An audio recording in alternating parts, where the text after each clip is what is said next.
So, episode 1 and 2 of Daredevil Born Again are out, and I'm here to tell you, is it woke, is it garbage?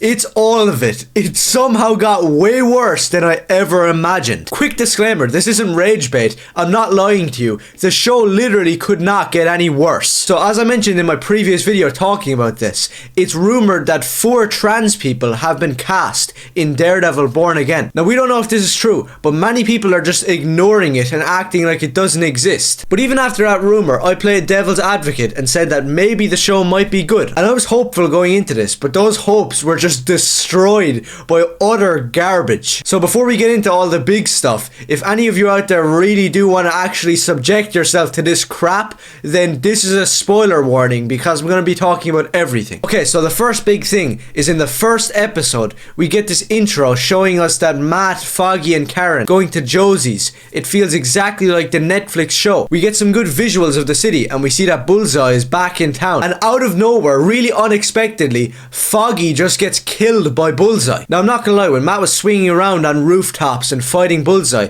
and you had this awesome red and blue lighting, it did feel like something out of the comic. But then anything that resembled Daredevil was completely destroyed. You see, that's the thing with this show. It has glimpses of greatness, like the visuals for example. Certain scenes and shots look great with neon lighting and noir shots that could be out of a comic. And then 2 seconds later, it turns into this blown out mess that looks like a CW show. I'll come back to that in a second because we need to talk about how Foggy was just killed off. And yeah, there was a little bit of sadness, but literally one of the biggest supporting characters of Daredevil, who was around for like 20 years, just gets killed off. So think about it, back in the Netflix show, randomly race-swapped Ben Urich was killed off and taken out of the show. So that gets rid of the dynamic between Daredevil and Ben Urich that is throughout every single one of the great classic comics. So that's one major character of Daredevil erased from the story. Then we get to the very first episode of Daredevil Born Again, which it really doesn't deserve the name of because it's not being religious or being faithful to the 10 out of 10 masterpiece that is Frank Miller and David Mazzucchelli's Born Again. So the fact that Foggy also got bumped off, that means the 2 major characters of Daredevil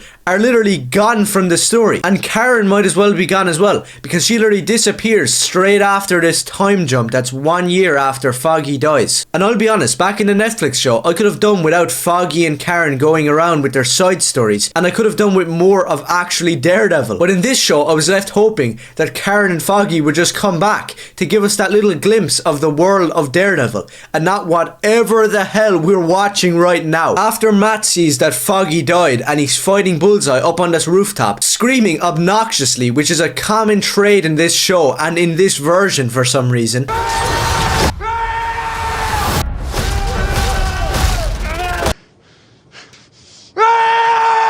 He decides to beat the ever-living crap out of Bullseye, then drop him off the rooftop, basically getting rid of him. And this was absolutely badass. It felt like something straight out of a Daredevil comic. You can look all across YouTube, and I'm calling out certain YouTubers right now, saying that Daredevil doesn't kill, and he has some sort of no-kill rule. That's not true, like one bit. Go back to his origin story, Daredevil, the Man Without Fear. One of the most defining parts is when he accidentally takes the life of an innocent girl. He realizes what he did, it haunts him, and it pushes him to be better. That doesn't stop him from killing. In the rest of the Man Without Fear, he gets rid of like several guys. You could probably count it up. Daredevil is not a hero with a no-kill rule, because that's stupid. He'll always be superior to Batman and Spider-Man because of that reason alone. But once again, this show couldn't even accept that because Bullseye didn't even die. The guy somehow survived like a 12-story drop straight onto concrete, and he gets up. So then we do a 1-year time jump where there's a court date and then Bullseye gets put to prison for life. How the hell did he survive? You could have had a great arc for Daredevil where he'd realize that you can't just put away villains into jail over and over. Sometimes you have to go further. These are ideas and themes that were pioneered by Frank Miller in the original comics, and we're just ignoring them yet again. Speaking of ignoring the comics, after this time jump, we're introduced to the new law firm that Matt Murdock is a part of. It's called some stupid name like Murdock and McDuffie. So basically, this really ugly black chick and Matt Murdock started up this law firm together, and she's one of the best around, and she's really arrogant and annoying throughout the entire show. Now for the comparisons that I was speaking about earlier. If you compare the original Office office from the Daredevil Netflix show of Nelson and Murdock to this office. The new one looks like a CW show, and the old one is inspired by the comics and film noir. Dark, grimy, gritty rooms illuminated by neon and yellow lighting through Venetian blinds.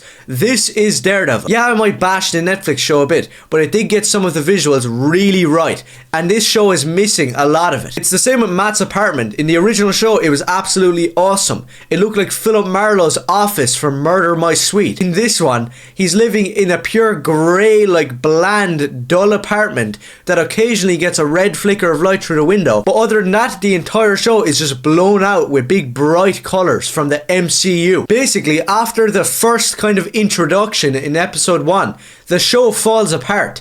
After that time jump, we're introduced to an entirely different world that feels nothing like the original Netflix show or the comics. So after this time jump, we're introduced to the new love interest, Heather Glenn, which is a race swap, and I'm not going to say which race or who it is, but it is a race swap if you do your research. And also, this actress is like, I don't know, 45 years old, so she looks nothing and acts nothing like Heather Glenn from the comics. And there's no chemistry between her and Charlie Cox. It's just this 4 scenes where they're walking along holding hands or eating dinner. Nobody wants to watch that. We want to see Daredevil kick ass, swing around, fight the supervillain, dealing with really difficult choices of philosophy and morals. We don't want to see him have dinner with some 45-year-old hag. Now, I thought that all of this was bad, but we get to the grand finale of crap when Wilson Fisk is introduced. So he arrives back into New York to see that Vanessa, a character that should not be as prominent as she is running the show, and Fisk has to ask permission of her to do what he wants to do. That's a common thread throughout these 2 episodes,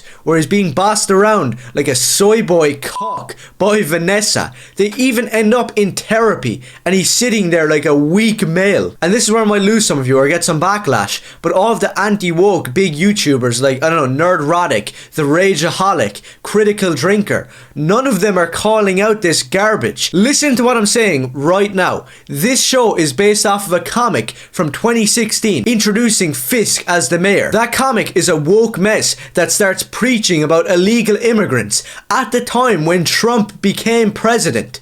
This is the story that they're adapting. You're telling me there's no correlation, that Fisk isn't an allegory for Donald Trump? I don't know if I can show any of this on screen because I might get copyrighted, but Fisk is the ultimate Trump figure in the show, where all the good liberals know that he's actually a criminal deep down, and that he's a horrible person, and that he's lying to everyone. Not to mention the people around Fisk and the people who support him in the show that are depicted as literally a caricature of a Trump supporter. Fisk even has his own motto saying Fisk can fix it or something, and there's hats where everybody's going around, these supporters wearing blue hats with writing and this motto on it. You're telling me it's not an allegory for Make America Great Again? Don't act like this show isn't woke and it isn't crap. Don't act like it's as good as the Netflix show, just with a few small differences here and there. It's garbage, it's woke, it's made by left-wing Marxist nutjobs. What is there not to understand? There's so many small details and scenes that can be called out in this show, like the massive amount of female black women or Asian women that are telling people what to do and just getting smart with people all over the place. Like Fisk's advisor, which is this black woman. Yeah, in the Netflix show we got Wesley, a character from the comics.